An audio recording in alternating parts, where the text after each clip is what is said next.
বিশ্বাস করবেন, আমার ওই দিনের অনুভূতি আমার সারা জীবন মনে থাকবে। আমার একটা ছোট্ট অপারেশন হয়েছে একবার। তো সৃষ্টিগতভাবে অনেকেরই অনেক উইকনেস আছে। আমার একটা দুর্বলতা হলো আমি একটু এই ডাক্তারদের কাটা ছেড়ে এগুলোর উপর খুব ভীতু প্রকৃতির মানুষ। তো আমার ওই ছোট্ট অপারেশনটার জন্য আমার যিনি চিকিৎসক ছিলেন, আমি ওনাকে বললাম যে ভাই, মেহেরবানি করে কোনো আপনার যারা স্যার ছিলেন, এই ডিপার্টমেন্টের হেড ছিলেন, এককালে চেয়ারম্যান ছিলেন, এরকম কেউ থাকলে একটু রাখা যায় না? তো বলে ঠিক আছে ভাই, সে ব্যবস্থা করবো। আবার ওই যে আমার যে বন্ধু ছিলেন ঢাকা মেডিকেল কলেজে, তিনিও ছিলেন। আর এখানে আছেন আমাদের ডাক্তার নুরুল্লাহ ভাই ইবনে সিনা, উনি চিটাং মেডিকেল কলেজের স্টুডেন্ট সম্ভবত। নুরুল্লাহ ভাই অ্যানেস্থেসিয়ার ডাক্তার, উনি অ্যানেস্থেসিয়াতে 2 জন ছিল, উনি ছিলেন, আরেকজন ছিলেন, আর অন্য ডাক্তার ছিলেন 3 জন, মোট 5 জন। অপারেশনটা হলো একটা ফোড়ার মতো ছোটোখাটো বিষয়। ডাক্তার হলেন 5 জন। আমার ডিমান্ড ছিল, পেশেন্টের ডিমান্ড, ভাই আপনি রাখেন, কারণ আমি ওই যে ভীতু প্রকৃতির। অপারেশনের পরে যখন পোস্ট অপারেটিভ রুমে আমাকে নেওয়া হলো, আমার তো জান যায় যায় ভাব। আমি চিন্তা করছি, আল্লাহ বেঁচে আছি এখনো, আলহামদুলিল্লাহ। কারণ আমার জীবনের আগে অপারেশন থিয়েটারে ঢুকি নাই, ওইটা প্রথম।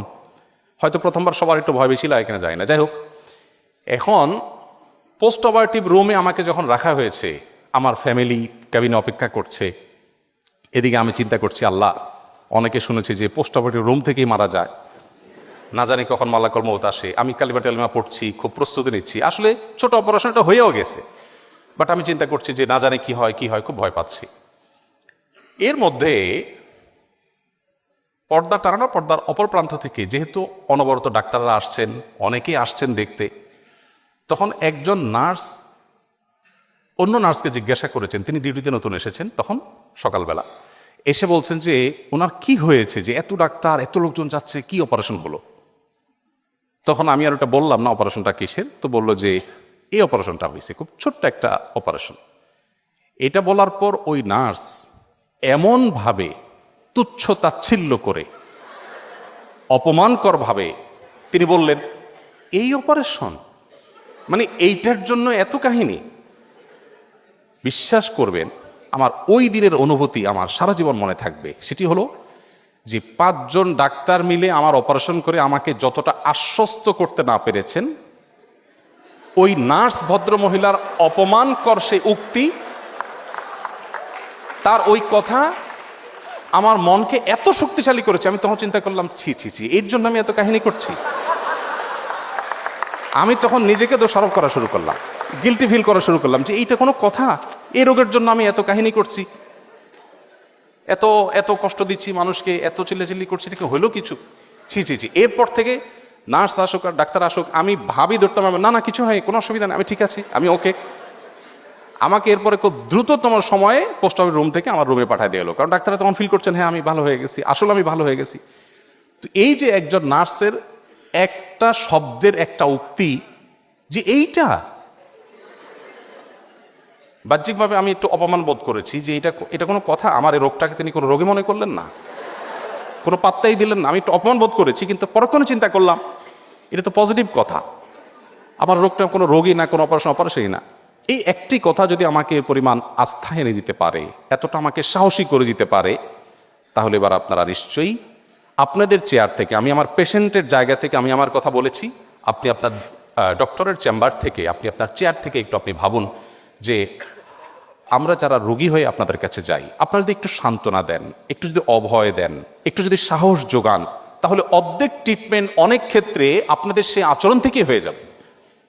কিন্তু দুর্ভাগ্য, ওই যে আমার বন্ধু যেটা বলেছে, অনেক ডক্টর আছেন যে আসার পরে হাইকোর্ট, সুপ্রিম কোর্ট সব দেখানো রোগীকে শেষ হয়ে যায়, রোগী তো আগেই গলা শুকায় যায় যে আমি তো তাহলে শেষ। আমার এক বন্ধু আছেন এই ঢাকা মেডিকেল কলেজের, নাম আর বললাম না, কারণ একটা দোষের কথা বলতে যাচ্ছি,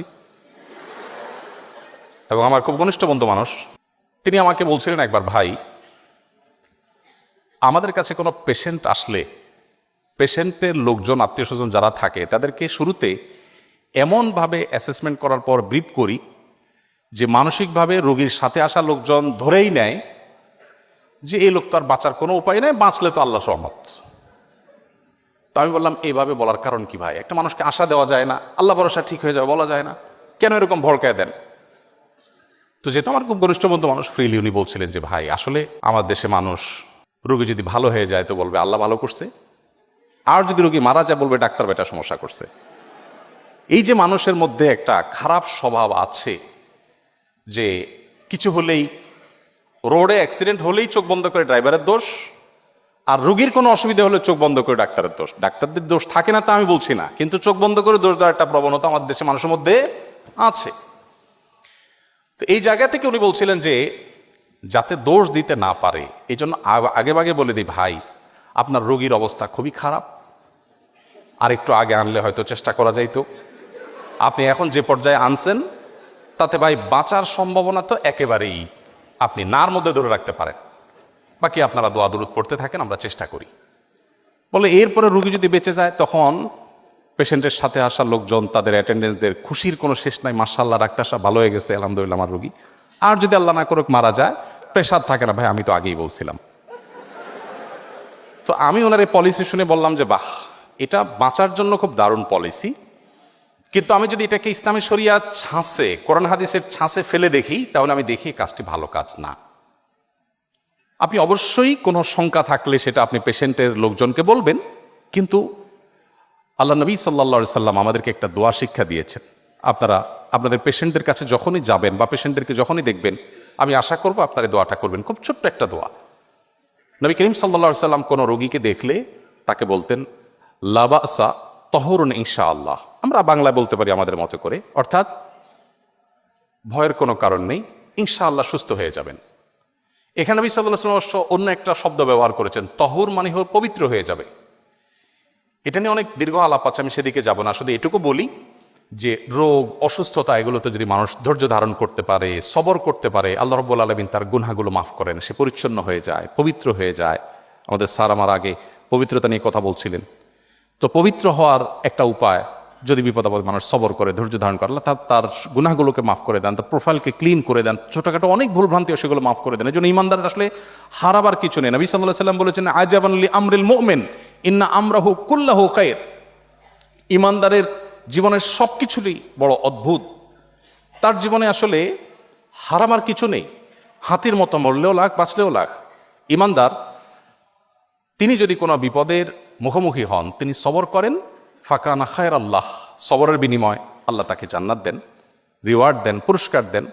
আর যদি তার জীবনে সুখ আসে, তিনি আল্লাহকে শুকরিয়া জানান, তখন তার মাধ্যমে তিনি বিনিময় লাভ করেন। অর্থাৎ ইমানদারের হারাবার কিছু নেই। এখন একজন পেশেন্ট যখন আসে, আপনি তাকে একটু সান্ত্বনা দেন যে ইনশাআল্লাহ সুস্থ হয়ে যাবেন, মন খারাপ করার কিছু নেই, তাহলে তিনি সুস্থ হন বা না হন, এই যে মানসিক শক্তি বৃদ্ধিতে আপনি সহায়ক ভূমিকা রাখলেন, এর কারণে আপনার আমল নামাতে আল্লাহ তাআলা একটা নেকি এবং সওয়াব দিয়ে দিবেন। কিয়ামতের ময়দানে তখন এই সওয়াব দেখে আপনি সারপ্রাইজড হয়ে যাবেন যে এত পরিমাণ সওয়াব কোত্থেকে এলো। ওই যে প্রত্যেক পেশেন্টকে বলেছেন, সওয়াবের নিয়ত করে বলেছেন, আল্লাহ তাআলা সেটা দিয়েছেন। যাই হোক, তো আমার এই বক্তব্যের নির্যাস হলো, আমরা আজকে যেই মহানবী হযরত মুহাম্মদ সাল্লাল্লাহু আলাইহি ওয়াসাল্লামের সিরাত আলোচনা করার জন্য এখানে সমবেত হয়েছি, তিনি সবসময় মানুষ উপকার করতেন, আর এই উপকার করবার অনেক বড় সুযোগ আপনাদের হাতে আছে। আমি আশা করব আপনারা সেই সুযোগকে হাতছাড়া করবেন না, এবং সেই সুযোগকে আপনারা সম্পূর্ণরূপে 16 আনা আদায় করে নেবেন, এবং আপনাদের জান্নাতের পথকে আপনারা সুগম করবেন। আল্লাহ তাআলা আপনাদের সবাইকে সে তৌফিক দান করুন।